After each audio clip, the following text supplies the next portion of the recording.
reality of God's reign, which is established through Jesus Christ, and contrasts the temporary nature of the old covenant. The shaking and what remains, the phrase, yet once that can be shaken, all that is temporary and earthly. What remains will be the unshakable kingdom of God, soon to come, which is eternal.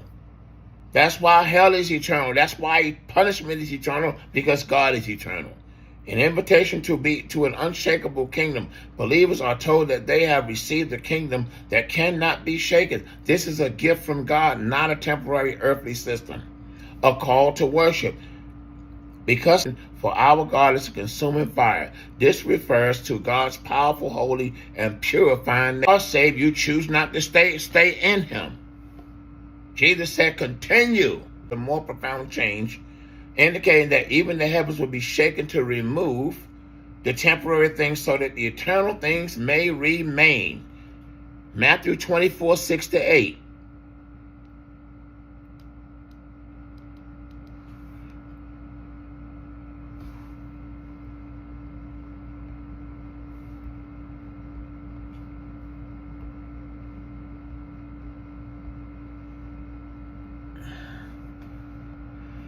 Matthew 24, 6-8 describes the turbulent events of wars, famines, and earthquakes as the beginning of sorrows or birth pains for the end of the age, not the end itself. So we could be at the end of the age, but the end is not yet. Jesus tells his followers not to be alarmed because these events are inevitable. Inevitable simply means they must be. Nothing can stop them. So let's look up that word to verify. The word inevitable, hold on, sorry about that, saints. This doggone computer is making me mad. All right, let's go. The word inevitable is implied because Jesus is saying that events like wars, famines, and earthquakes are not just possible, but are a necessary prelude to the end times, okay? The passage uses the metaphor of birth pains, okay, to explain that these are the beginnings of greater troubles, not the end itself, but that they will continue until the final birth or completion of the events. These events are presented as an unavoidable sequence that will occur. So ain't no use of us getting in a state of panic. These are just the beginning of things that's going to happen. Wait till everything go to completely computerized, and then the computers get knocked out for some reason or another, God forbid. And you can't do nothing. Can't use your phone. Can't watch TV. Can't use the ATM. Sometimes you see that now. You go to a gas station, and them turkeys in there talking about, oh, the computer's out. I've seen them close restaurants because the computer was down. So they can't even take your order. Can y'all imagine that? So don't let these things shake you. Inevitable events. Jesus states that the disciples will hear wars and rumors of wars with nations rising against nations. You already see that right now.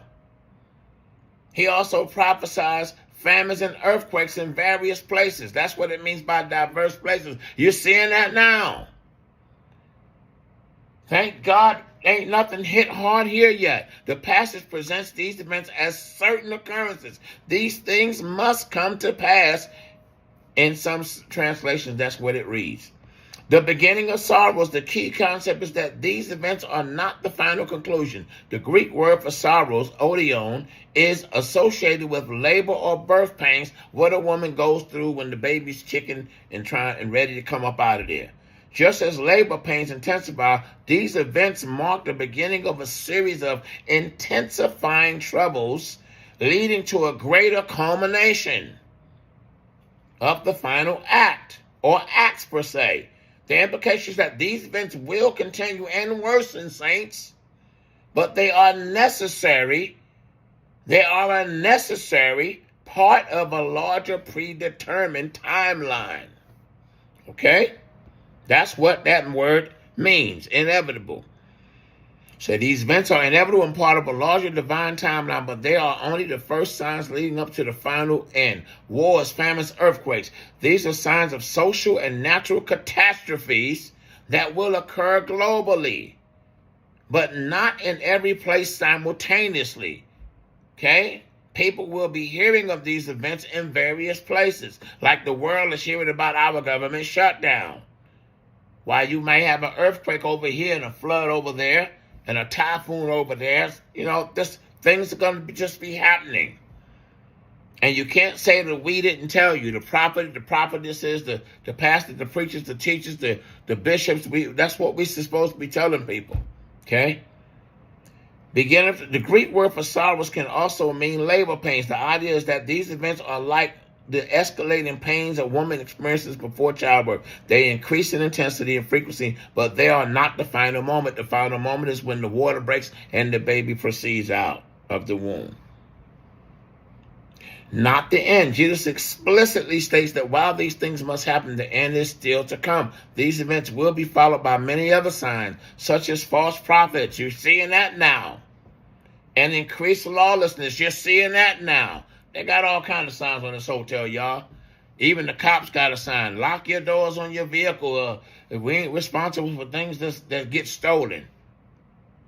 Now, I trust God to protect my boss's truck and all of our things in there. I trust God. But I'm still going to lock the truck. Okay? Because if I leave the truck unlocked, that's actually tempting God. And we ain't tempting God. We ain't doing that. I'm going to lock the door and trust God that he's not going to allow anybody to come bust the window and get what they want out of there. Hello, somebody. So, these events will be followed by many other signs such as false prophets and increased lawlessness before the final end of the age. The call to action, the verses serve as a warning for believers not to be frightened or disoriented by these events, but rather to be vigilant, faithful, and prepared. The passage encourages trust in God's control and perseverance through adversity. This has been a Brother George Saturday moment. I'm sorry that I was not there yesterday, but I'm here now. I thank God for you guys. Please share the page. The rest of the message is in the first half before the internet started acting up. I love you guys. If life lasts and death pass, we'll see you tomorrow morning at 9 a.m. for sure. If God wake me up, I'll be here.